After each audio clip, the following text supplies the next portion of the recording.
Hello, everybody. It's meteorologist Hutch Johnson joining you. Coming up today, the weather continues to be great. A quick check on our Friday flakes in the forecast for some, and I'll have the latest. Remember, go to Hutch's Weather on Facebook by searching up Hutch Johnson, Chief Meteorologist. There's the follow button. I really need you to help me out, grow my followers. We're almost to 60,000. Can you help me get there? Your forecast begins now. Now, a Hutch's Weather Update with Chief Meteorologist Hutch Johnson, brought to you by Robert Gibb and Sons.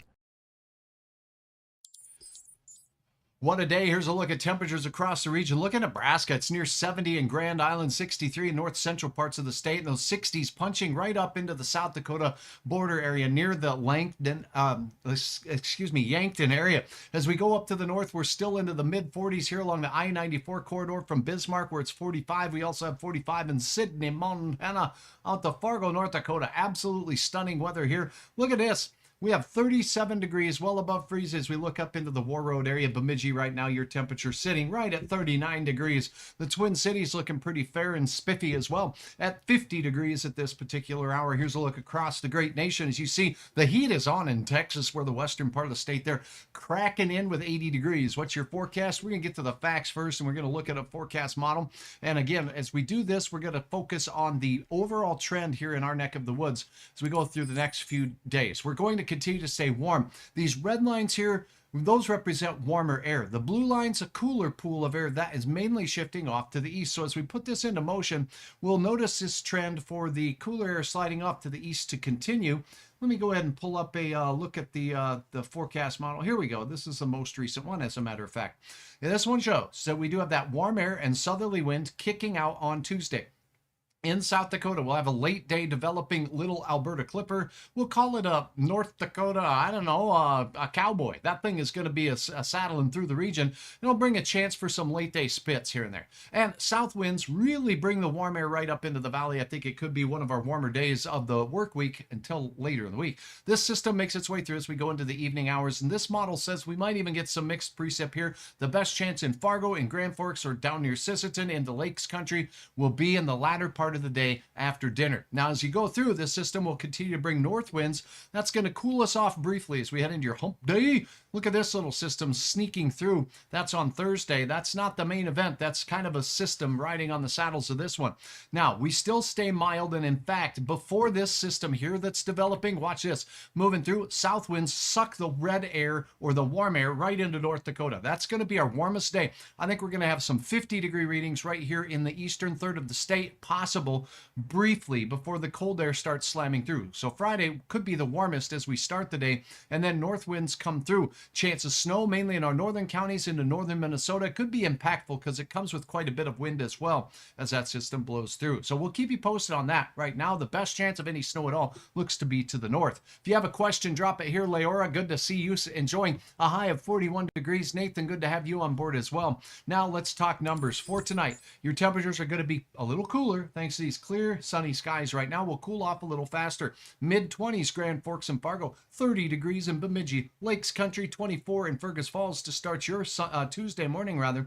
Sunrise, 7:14. 31 Minot, 27 Bismarck, and 30 degrees in Glendive, Montana. As we take a look. And thanks a lot, Leora. That's 38 degrees with a high of 41 in St. Hilaire. It always helps to have that location. Our winds tonight, generally westerly. As you go into your afternoon on a terrific Tuesday, check out the southern half. I-94 and points south have a shot at 50s in the western half of the state, and the central Dakotas will see near 60s out there in places like let's go with Mobridge on down towards Pierre, and maybe even McLaughlin out here as we head off to the east, though. Temperatures generally in those mid-40s for Grand Forks. Up to the north of the Highway 2 corridor, I think we'll see a few more 30s up there with a little bit more of a northerly component to the wind. Now, where this wind is converging here, we're going to have that chance at seeing some unsettled weather working its way through. Here's the development of that low pressure center sliding through parts of South Dakota, bringing a southerly flow to those areas. That's why we'll warm up so much nicer there. Rain showers, best chance here will be late. Could mix with a flake as we go into the nighttime hours, but I wouldn't bank on it. More of a liquid precipitation event. Could be some icy roads here and there. 45 again on Wednesday, cooler on Thursday, then Friday. Here's the big event coming through. Look at the temperature kissing 50 degrees in Fargo, Sisseton, Wapaton. If you're in Gwinner, you're a winner. It looks really good out here. We'll have some temperatures that'll be very nice, but it's going to change quickly as we go into the afternoon hours.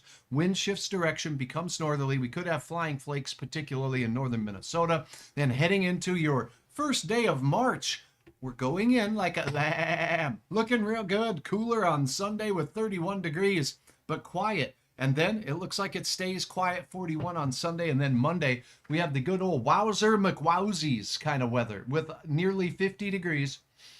Kissing 50 for Monday of next week. Clarine, good to have you on board. BA, good to have you. 48 in Glencoe as we take a look at that weather out there.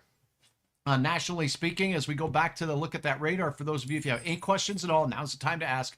Hutch will go over it. But take a look at this 70-degree weather in western parts of Kansas as you get out there towards Garden City. We got 72 there. Wichita, 75 degrees. So it's amazing in Kansas. Get up into Nebraska, we got the 60s out there. How about the radar, you say? Okay, I got your radar hanging right here. Now, as we take a look at the nation, we do see that there's been some windy weather across South Dakota. That's what these symbols recognize or represent, I should say. And as we do have a fairly stout thunderstorm south of Watertown, believe it or not. Let's check in on some of these wind measurements in and around Pierre and the I-90 corridor of South Dakota. These gusts hit 57 miles per hour. This is a non-thunderstorm wind, so the thunderstorm we see out towards Watertown not causing these winds, but definitely a little bit gusty. The air in a hurry out there in parts of central and southern South Dakota. Sioux Falls, thunder and lightning, and it looks like it's pretty stout indeed with this cell right here, prompting a little bit of a note from the National Weather Service.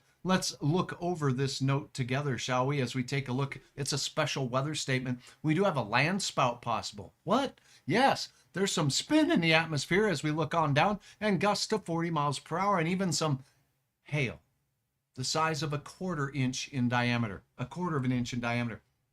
Well, let's take a closer look at this puppy, shall we, as we go to the single site radar data down here. Let me zoom back out, and we'll pull up the closest site out here in the area. Pardon me while I get to it. Okay, we got to go to Aberdeen, and in fact, I got to be able to see it to pull it up. So let me get that. Pretty interesting to have a land spout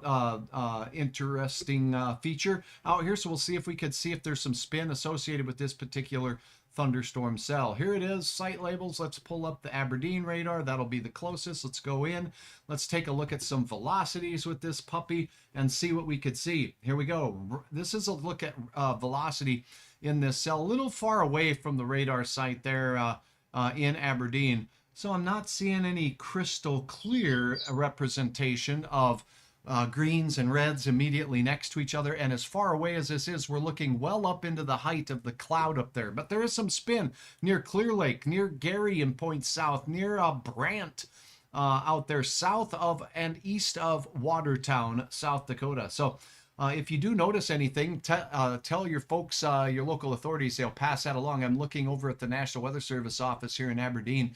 No mentions to them and no updates as far as what's been seen. But a land spout, not out of the question with the winds associated with the said storms out there today. Pretty interesting, if I might add. Okay, that's a look at the weather, the radar. These storms are now moving into parts of South Dakota and pushing in towards southern Minnesota at this particular time, heading in towards, areas along and south of Highway or Interstate 90 is where they'll be a cruising. So some rain, some thunder. We stay dry up here in the Northern Plains until tomorrow.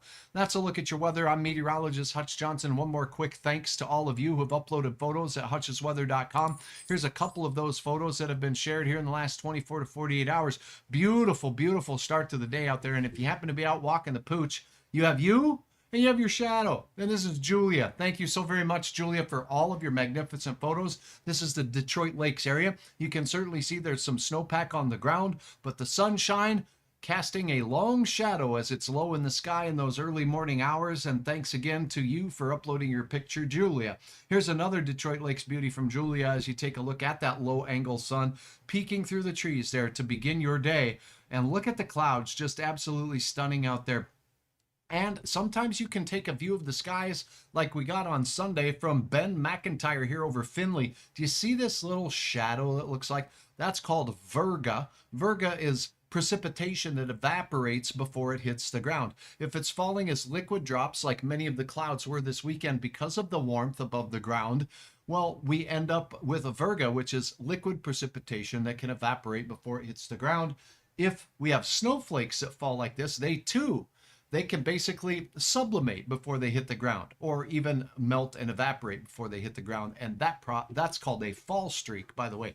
Notice how it doesn't make its way all the way down to the frozen tundra. Ben, fantastic photo from a wonderful view that not all of us get to see every day. And check out good old Grandin. Thanks, Brian, for this view.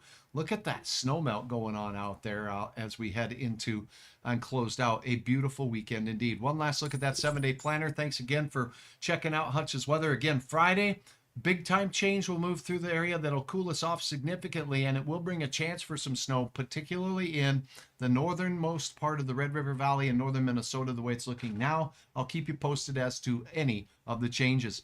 Head on over to hutchesweather.com anytime, anywhere. It's a great place, one-stop shopping for road conditions. Also, you can get the latest on your interactive radar and track these cells moving into southern Minnesota as we go into the evening hours.